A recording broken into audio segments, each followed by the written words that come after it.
Hello friends. आज की video में हम सीखेंगे कि विलोपन विधि से समीकरण को कैसे हल किया जाता है। ठीक है, तो चलिए फ्रेंड्स वीडियो स्टार्ट करते हैं। तो सबसे पहले हम जानेंगे कि विलोपन विधि कहते किसे हैं। देखिए यहाँ पे जो x है, x के आगे 3 है ना, तो इससे हम कहते हैं x का गुणांक। उसी प्रकार यहाँ पे x का गुणांक कितना है, 2 है।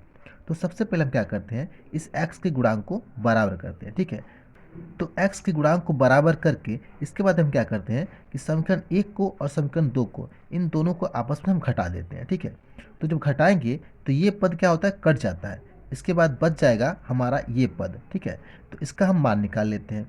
ठीक है, या फिर हम y के गुणांक को बराबर कर लेते हैं। ठीक है, और बराबर करके समीकरण 1 और 2 को आपस में घटा के इसको काट देते हैं, और जो बच जाएगा यानी कि जो x का पद बच जाता है तो उसका मान निकाल लेंगे। ठीक है, तो इस प्रकार जो हम इस गुणांक को बराबर करके और इन दोनों को आपस में घटा के जो पद को हम काट देते हैं यानी कि विलुप्त कर देते हैं, तो इसी को हम कहते हैं विलोपन विधि।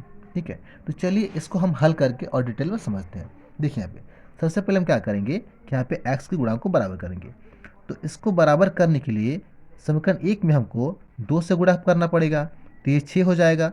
और इसमें हमको 3 से गुणा करना पड़ेगा, तो ये 6 हो जाएगा, तभी ये बराबर होगा। ठीक है, मगर हम यहाँ पे अगर y के गुणांक को बराबर करें तो देखिए यहाँ पे जो y के गुणांक है कितना है, 5 है। और समीकरण 2 में y के गुणांक कितना है, 1 है।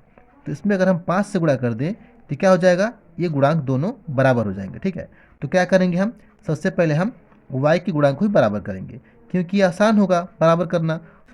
और हमको x के गुणांक बराबर करने के लिए इन दोनों में गुणा करना पड़ेगा। इसमें हमको 2 से गुणा करना पड़ेगा और इसमें 3 से गुणा करना पड़ेगा। तो x के गुणांक को बराबर करना थोड़ा कठिन होगा। ठीक है, तो हम क्या करेंगे, हम y के गुणांक को ही बराबर करेंगे। तो y के गुणांक को बराबर करने के लिए क्या करना होगा, समीकरण 2 में क्या करना होगा, 5 से गुणा करना होगा। तो यहाँ पे लिखेंगे हम कि समीकरण 2 में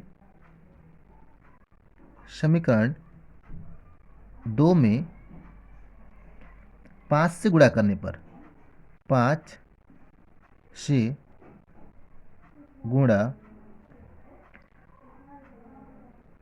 करने पर। ठीक है, तो समीकरण 2 में क्या करेंगे, हम 5 से गुणा करेंगे। तो देखिए यहाँ पे इसमें अगर हम 5 से गुणा करेंगे तो कितना होगा, 2 में 5 दूना का 10 होगा, यानी कि 10x हो जाएगा। तो 10x माइनस इस y में गुणा करेंगे तो क्या होगा, 5y। ठीक है, बराबर 3 में करेंगे तो कितना हो जाएगा, माइनस का 5 से 15। ठीक है, तो इसको मान लेते हैं हम समीकरण 3। ठीक है, अब हम क्या करेंगे, अब समीकरण 3 में से समीकरण 1 को घटाएंगे। ठीक है, समीकरण 2 को नहीं घटाएंगे, क्योंकि समीकरण 2 में ही हम 5 से गुणा करके समीकरण 3 बनाए हैं। ठीक है, इसीलिए हम समीकरण 3 में से समीकरण 1 को घटाएंगे। ठीक है, तो यहाँ पे लिखेंगे हम कि समीकरण 3 में से, यहाँ पे लिखेंगे समीकरण 3 में से समीकरण 1 को, समीकरण 1 को घटाने पर, ठीक है। तो सबसे पहले हम क्या करेंगे, इस समीकरण 3 को यहाँ पे लिखेंगे। समीकरण 3 कितना है, 10x माइनस 5y बराबर माइनस 15। इस समीकरण 3 है। ठीक है, इसके बाद समीकरण 1 को यहाँ पे लिखेंगे। तो समीकरण 1 क्या है, 3x माइनस 5y बराबर माइनस 1। ये हमारा समीकरण 1 है। इसको घटाएंगे। ठीक है, तो देखिए यहाँ पे कैसे इसको घटाएंगे, नीचे यहाँ पे लाइन देंगे, और जब घटाएंगे तो ये हमारा प्लस है ना, तो ये माइनस हो जाएगा, और ये माइनस है तो प्लस हो जाएगा, और ये माइनस है तो प्लस हो जाएगा। यानी कि चिन्ह क्या हो जाएगा, परिवर्तित हो जाएगा। प्लस है तो माइनस हो जाएगा, माइनस है तो प्लस हो जाएगा। ठीक है, अब देखिए, अब घटाएंगे तो 10 में से 3 जाएगा तो कितना होगा, ये 10x है ना, इस 10x में से हम 3x घटाएंगे। ठीक है, तो 10x में से 3x हो जाए तो कितना होगा, 7x होगा।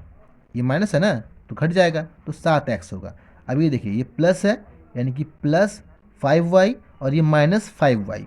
ठीक है, ये प्लस हो गया। अब तो प्लस और माइनस क्या हो जाएगा, दोनों आपस में कट जाएंगे। ठीक है, अब ये बराबर, अब यहाँ पे देखिए, यहाँ पे -15 है और यहाँ पे +1 है। ठीक है, तो इन दोनों को जब हल करेंगे तो क्या हो जाएगा, -14 होगा। ठीक है, अब यहाँ पे देखिए ये हो जाएगा 7x बराबर -14।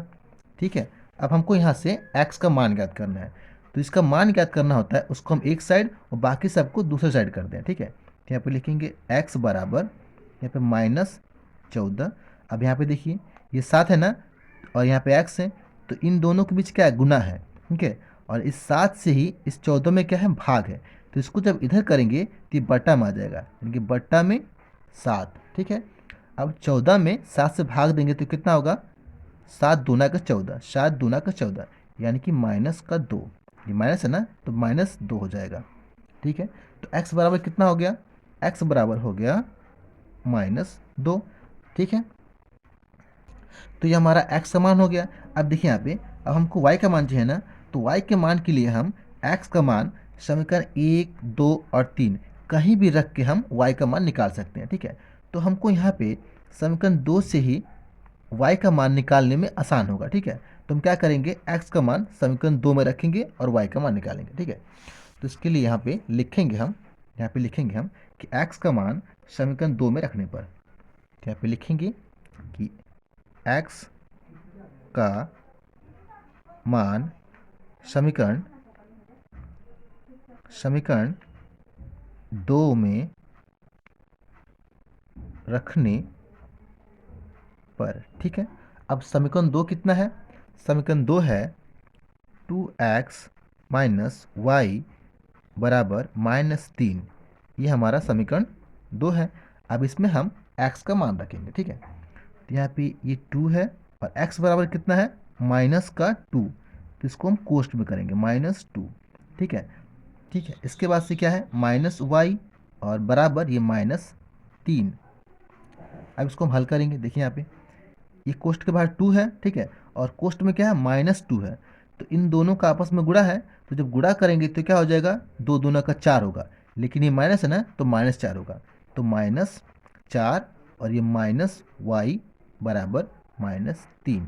ठीक है, हमको y का मान ज्ञात करना है, तो y को क्या करेंगे, हम इस साइड करेंगे, बाकी सबको इस साइड कर देंगे। ठीक है, तो ये -4 हो जाएगा। अब y को इधर करेंगे तो y माइनस है ना, तो प्लस हो जाएगा, और ये 3 को इधर करेंगे तो ये 3 क्या है, माइनस है, तो प्लस हो जाएगा। तो ये 3 क्या हो जाएगा, इधर आएगा तो +3, और ये y माइनस है तो इधर प्लस हो जाएगा, तो +y। ठीक है, अब देखिए इसको हम कुछ इस प्रकार लिख सकते हैं, y बराबर -4 + 3, ऐसे लिख सकते हैं। देखिए इसमें हमने कुछ नहीं किया है, केवल y को इधर किया है और बाकी सबको इधर कर दिया। ठीक है, ताकि हमको हल करने में आसानी हो। ठीक है, अब देखिए, अब इसको जब हल करेंगे तो क्या हो जाएगा, y बराबर -4 में +3 जोड़ेंगे तो क्या हो जाएगा, -1 होगा। ठीक है, तो ये हमारा y का मान हो गया, यानी कि x बराबर कितना हो गया, x बराबर हो जाएगा -2 और y बराबर हो जाएगा कितना, -1। ये हमारा आंसर हो गया। क्या हो गया, आंसर। ठीक है, तो इस वीडियो में इतना ही फ्रेंड्स। वीडियो अगर पसंद आई हो तो वीडियो को लाइक करें, चैनल को सब्सक्राइब करें और शेयर करना तो बिल्कुल ना भूलें। ठीक है, थैंक यू फ्रेंड्स।